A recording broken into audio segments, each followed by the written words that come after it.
Assalamualaikum warahmatullahi wabarakatuh. Ananda semua kelas 10 IBB, mudah-mudahan dalam kondisi sehat walafiat dan tetap menjalankan protokol kesehatan yang telah ditetapkan oleh pemerintah dengan cara melaksanakan physical maupun social distancing dan selalu menggunakan masker jika bepergian keluar rumah. Nah, Ananda semua, minggu ini kita akan belajar mengenai tentang suku. Kita mengandai-ngandai bagaimana sih yang terjadi atau apa sih rasanya jika di Indonesia itu hanya terdapat satu suku? Kita sama-sama tahu bahwa di Indonesia itu terdapat banyak ragam suku dan budaya. Nah, gimana ya rasanya kalau di Indonesia hanya ada satu suku? Berikut ini adalah video yang saya ambil dari channel Kok Bisa. Channel tersebut luar biasa, banyak video-video yang sangat menarik dan sangat menginspirasi.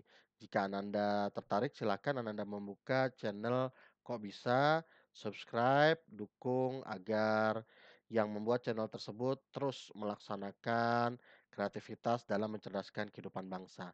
Baik Ananda semua, mari kita lihat video berikut. Apa yang terjadi jika hanya ada satu suku saja di Indonesia?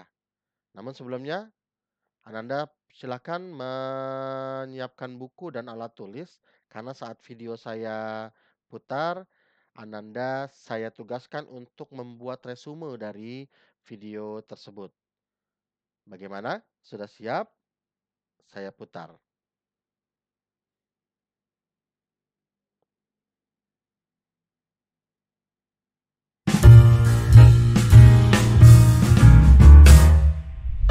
Belajar PKN dari SD bikin kita tahu kalau jumlah suku bangsa di Indonesia bukan cuma puluhan atau ratusan tapi bahkan sampai ribuan. Banyak banget. Mungkin teman main kita, tenaga kita, atau guru-guru kita datang dari suku yang berbeda. Kebiasaannya beda, bahasanya beda, dan ada aja perbedaan lain yang sebetulnya bikin budaya kita makin kaya meski kadang jadi bibit kesalahpahaman. Dan kalau udah salah paham malah bisa jadi bibit pertikaian. Tapi sekarang coba kita bayangin, apa jadinya negara kita kalau cuma ada satu suku di Indonesia? Kalau itu kejadian, tentu aja kebiasaan masyarakat jadi sama, bahasanya sama, dan bisa jadi udah nggak ada lagi alasan untuk kita berantem. Singkatnya, mungkin keadaan tadi bisa bikin negara kita jadi lebih tentram. Tapi itu baru berandai-andai, karena nyatanya nggak ada negara yang cuma punya satu suku. Kalaupun ada yang mendekati, itu adalah negara ini, yang hampir semua penduduknya dari suku yang sama. Terus, sekarang pertanyaannya, apakah mereka tentram-tentram aja? Sepertinya kelihatannya kayak gitu. Tapi tunggu dulu, sebenarnya ketentraman negara dengan cuma satu suku itu bukan jaminan pasti, dan masih sering diributin karena para peneliti juga nggak yakin. Karena negara kayak gitu justru ada kemungkinan buat jadi lebih tertutup sama orang asing dan bikin negara itu jadi lebih antisosial. Dan sebenarnya ada aja negara-negara yang penduduknya beragam tapi juga bisa tentram dan damai. Nggak perlu nyari jauh-jauh, kita bisa tinggal nengok ke tetangga kita satu ini yang ngakuin banyak agama dan di saat yang bersamaan bisa hidup damai berdampingan. Ngomongin soal satu suku, dunia punya pengalaman pahit gara-gara orang pengen numpas keberagaman di suatu tempat. Ada orang ini yang pengen bikin sukunya superior sendiri dan ngehasut seisi negara buat numpas kelompok tertentu.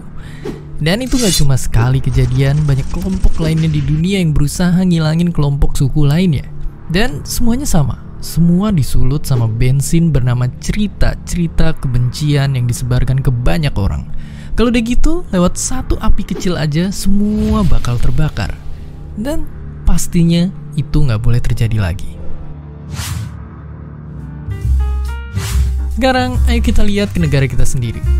Rasanya mustahil dibikin jadi satu suku karena dari ribuan suku yang ada, lahir ratusan adat dan budaya yang ngebentuk Indonesia. Bahasa persatuan kita dari bahasa Melayu, yang meski sedikit dipakai pada masa itu, akhirnya dipilih jadi bahasa persatuan. Semboyan Bhinneka Tunggal Ika diambil dari bahasa Jawa kuno. Tapi nggak usah jauh-jauh, kita pun bisa ke kondangan pakai kain dari Makassar, makan pempek Palembang sambil dengerin lagu campur sari yang bikin air mata bercucuran karena inget mantan. Jadi lewat video ini kita makin sadar kalau keberagaman mesti kita syukuri. Kini tugas kita buat saling memahami dan bekerja sama dalam satu cerita yang sama. Indonesia, sebuah negara yang punya ribuan beragam suku dan budayanya, tapi tetap satu juga. Dan seperti biasa, terima kasih. Oke.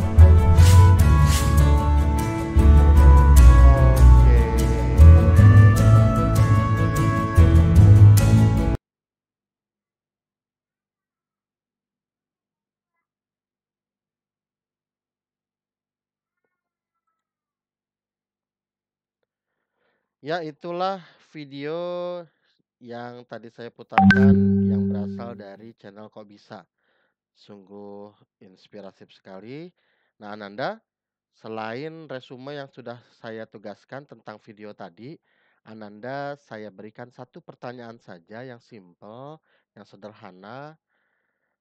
Kalau tadi kita bicara pengandaian jika Indonesia hanya terdapat satu suku, sekarang saya ingin bertanya sama Ananda semua, dan silakan Ananda jawab, boleh menggunakan Microsoft Word ataupun menggunakan kertas lembar yang difoto nanti, lalu dikumpulkan jawabannya lewat Google Classroom di pelajaran kita.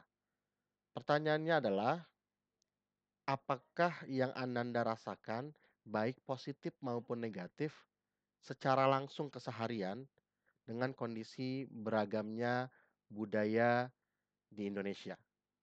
Itu saja pertanyaannya untuk hari ini. Selamat mengerjakan tugas dan saya doakan semoga Ananda semua dalam kondisi sehat walafiat. Amin amin ya robbal alamin. Sekian dari saya. Assalamualaikum warahmatullahi wabarakatuh.